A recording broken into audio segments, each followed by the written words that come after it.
feel so much better now. What's up, man? I'm back. I'm sorry. I'm just always just going to act like I'm talking to one of the homies or something like that. But yeah, man, I'm back. We got another episode of the Miracle Blueprint. So I'm going to be more consistent because, man, we got to get through this, man. Chapter by chapter, verse by verse, we're going through the Bible. I got to prove to you that it's the best book for living your daily life. And this is the Miracle Blueprint, man. You know what I'm saying? Go to TheMiracle.Life.com if you have any problems or you need a change in your life, you need a miracle in your life, check out the Miracle Blueprint. It's absolutely free. So today, our thought is the opportunity that you pray for is coming. Are you ready? The opportunity that you pray for is coming. Are you ready? Man, I know that, one of the things that I can honestly share with you, it's surreal when you pray for something and it actually comes true. I've had situations where it's just I seen it come through and I had to instantly just fall to my knees and start thanking God. But it's amazing when it's something that you always dreamed of and always wanted to come true, and it really comes true. This is crazy because this is happening the night of the NBA draft. They were just sitting down with the number one pick, and he was asking them this is something that you dreamed for as a kid. How does it feel that it's actually happened? You know what I'm saying? And they talked about all the sacrifices the guy had made to get to this point. They said that he didn't go to prom because he wanted to be the model NBA, player, pretty much. And I can, I feel it. You know what I'm saying? I truly feel it because it's when you're striving for something, you praying for something, you working towards something. When it finally comes, you start thinking about all the sacrifices that you made just for it to come true. And, once again, this is the Miracle Blueprint. And I already told you we going chapter by chapter, verse by verse through the Bible to show you that, this is the greatest book for life. And everything that you're going through, somebody's probably went through it within this book. So we're in Genesis chapter 41. We're talking about my main man, Joseph. Joseph is locked up, and he done told some dreams to some people that he was locked up with that came true. You know what I'm saying? One of the people who was locked up with, he was like, yo, you're going to die. And he died. He told another one, he was like, hey, you're going to be back working for the Pharaoh, because right now he's in Egypt. You know what I'm saying? He's locked up for something that he didn't do, and he let these people know, this is what happened. And pretty much what happened for him is that, he thought he was going to be forgotten about, which they did kind of forget about him. But once it was time, they came and got him out the prison, and it was time to show off this gift that you got. You know what I'm saying? So I'm not going to hold it back. You know what I'm saying? Let's go ahead and let's get into the word. Let's read Genesis chapter 41. Let's go ahead and get into it.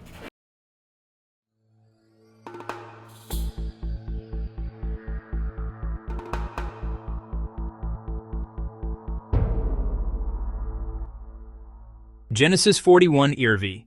2 years later, Pharaoh dreamed that he was standing by the Nile River. In the dream, 7 cows came out of the river and stood there eating grass. They were healthy, good-looking cows. Then 7 more cows came out of the river and stood on the bank of the river by the healthy cows. But these cows were thin and looked sick. The 7 sick cows ate the 7 healthy cows. Then Pharaoh woke up. Pharaoh went back to sleep and began dreaming again. This time he dreamed that he saw 7 heads of grain growing on one plant. They were healthy and full of grain. Then he saw 7 more heads of grain sprouting, but they were thin and scorched by the hot wind. The thin heads of grain ate the 7 good heads of grain. Then Pharaoh woke up again and realized it was only a dream. The next morning Pharaoh was worried about these dreams, so he sent for all the magicians and wise men of Egypt. Pharaoh told these men the dreams, but none of them could explain the dreams. Then the wine servant remembered Joseph and said to Pharaoh, "I remember something that happened to me. You were angry with the baker and me, and you put us in prison. Then one night he and I had a dream. Each dream had a different meaning. There was a young Hebrew man in prison with us. He was a servant of the commander of the guards. We told him our dreams, and he explained them to us. He told us the meaning of each dream, and what he said came true.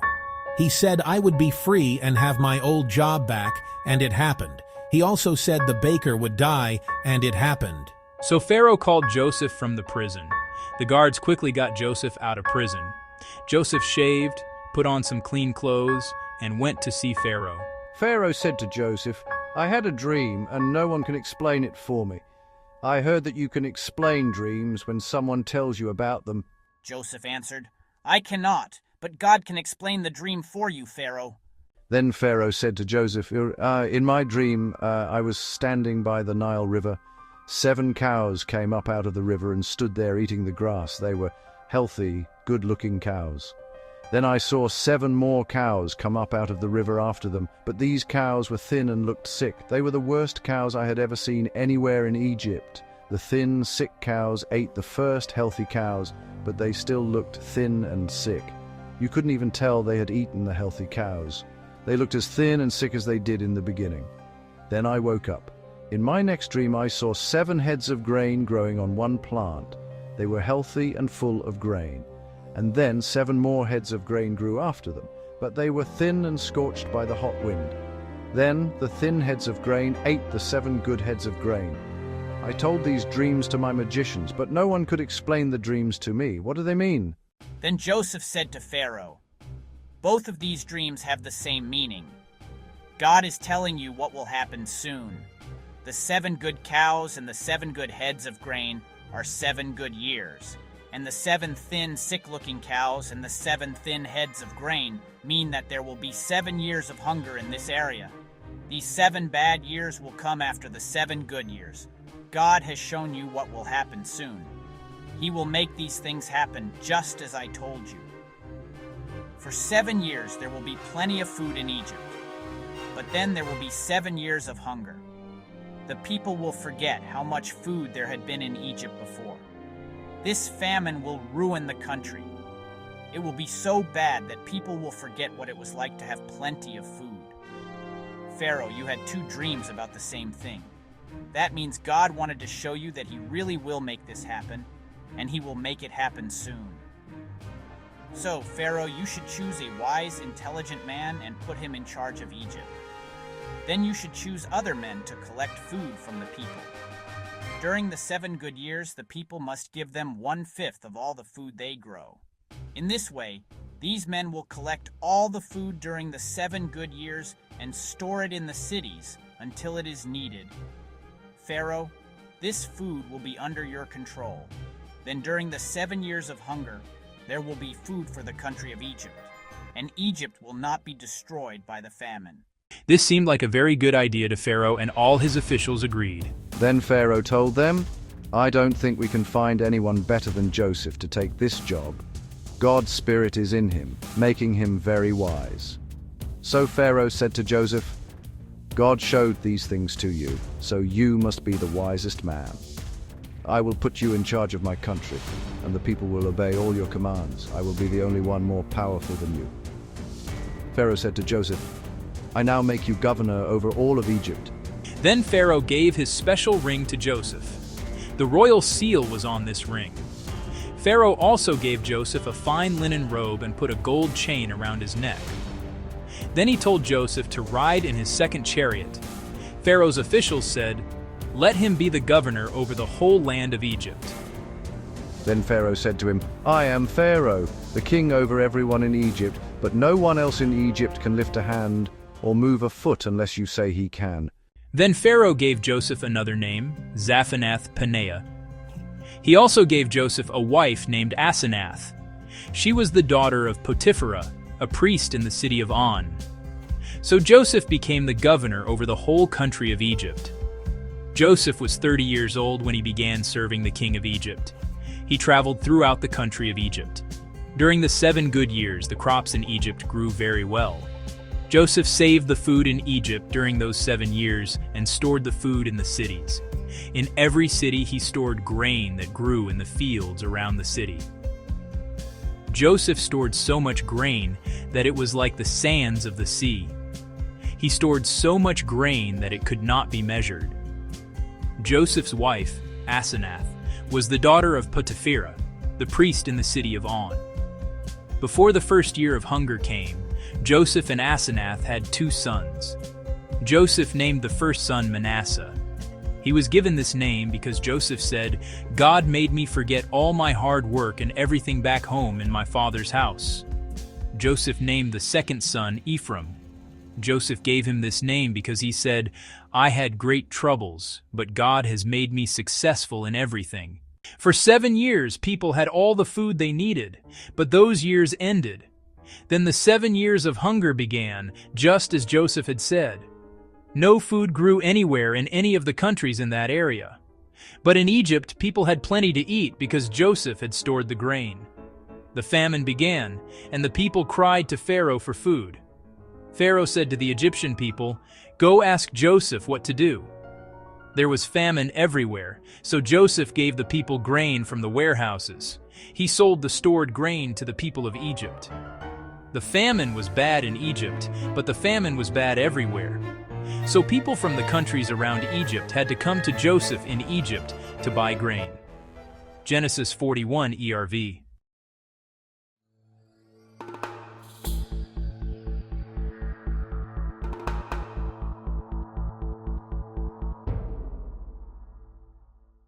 All right. Genesis chapter 41, man. You already read through it. It was kind of long, a little bit longer clip than I usually have. But it had to really put you into that perspective. This is a famine within the land. You know what I'm saying? And it was something that was going to happen that only a person with wisdom can kind of see. And that's the gift that God had blessed Joseph with, is he gave him the gift to pretty much see into the future and just see visions and interpret dreams. You know what I'm saying? He gave him the pretty much the skill and the ability to see what others cannot. And that's what made him special. In my last video, I talked about, I want you to find what makes you special. You know what I'm saying? And once again, if you don't know what makes you special, this is a time to pray for it. You know what I'm saying? This is a time to really find out what makes you special. And one of the things about finding out what makes you special is that you're going to be in situations where you're going to have to use this gift, and it's not for, the situation that you're in. I talked about it yesterday. I have several gifts. I have a gift of cooking. I've considered this a gift, talking on camera and actually making videos. I know how to edit, design. I have several gifts. I know one of my extraordinary gifts is a gift of just staying calm and actually making decisions in very, very, very, very hostile environments. And I was just working in a restaurant. You know what I'm saying? I recently have been pulled out the restaurant where my skills are going to start being utilized a lot more. Actually, I just utilized it in a little phone conversation I just had, because staying calm under pressure, making sure that nobody else is arguing or anything like that, that's what I do. You know what I'm saying? Let's get to the point. Let's make sure we get to the goal. That's my gift. You know what I'm saying? We're talking about Joseph's gift, right? His gift, seeing things, right? He was utilizing his gift while he was in prison. That's sharpening your gift. You know what I'm saying? Because going back to what we're talking about, you know what I'm saying? We want to make sure that the opportunity that you pray for, that you're ready for it. You know what I'm saying? So sometimes you got to utilize that skill in places that you don't think that you were going to be in. You know what I'm saying? And there's, I want to just shout out to anybody who's doing something that they feel like you're not doing. You may be washing cars right now, right? But you want to one day be owning a dealership. You feel me? Shoot, you may be teaching kids, and then one day you see yourself actually teaching college students or whatever. You know what I'm saying? Hey, you might be, you probably was a student body president, and you want to go and you want to become a senator one day, or become, you know what I'm saying, a president one day, governor, council person, whatever. You know, your goal and what I am pushing you to do is whatever skill that you have and skills that are going to help you get to your goal, start sharpening them while you're in your current situation. It doesn't matter what the situation is. You know where you want to go. And if you know what gift that you have, and you know you have special abilities and special gifts, sharpen them in any situation you may have. You may not be in the most perfect relationship right now. Sharpen your skills within your relationship. You know what I'm saying? To make you a better person, to where when you find the person that's really right for you, they're going to feel like, man, they just came up on something that they would have never thought that they would have came across. You know what I'm saying? That you were the best person that they've ever met in their life, because you were sharpening those skills while you were in your previous relationships. One of the things I can also tell you, a lot of times, it may not just be sharpening a skill that you may have, right? This is why I push the program, the Miracle Blueprint. You know, with the Miracle Blueprint, there's 7 things that you have to do on a consistent basis, right? And one of those things is you have to stop complaining. Stop complaining. You have to learn how to stop complaining. And I can just tell you just why if I stop complaining, what's going to happen? I'm going to tell you exactly what's going to happen when you stop complaining. You're going to start seeing things open up for you. You're going to start seeing things open up for you. You're going to see more opportunities come.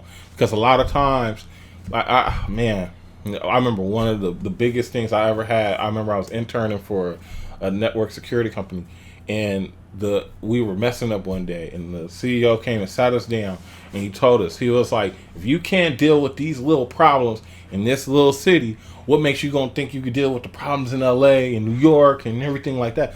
And it really always stuck with me and was always ingrained with me. You know what I'm saying? That handle your problems, and it means that in any opportunity that you get, it's not gonna come easy. There's never gonna be any opportunity that's not gonna come with work. You know what I'm saying? And I preach the whole stop complaining thing is because don't complain about the work. This is what you asked for. Everything that you ask for is going to come with extras. You know what I'm saying? It's going to come with extra things to do. If you single right now and you waiting for your husband or wife, guess what? That's going to be extra work that you're going to do. Don't complain when you finally get them. It's extra work. You're dealing with an extra person. You know what I'm saying? Hey, if you, like we were talking about, teaching kids, right? If you was teaching kindergartners, but you want to be a college professor one day, guess what? Don't be complaining when you become the professor, because the little kids is way different from 21-year-olds and 25-year-olds and 19-year-olds. It's just different.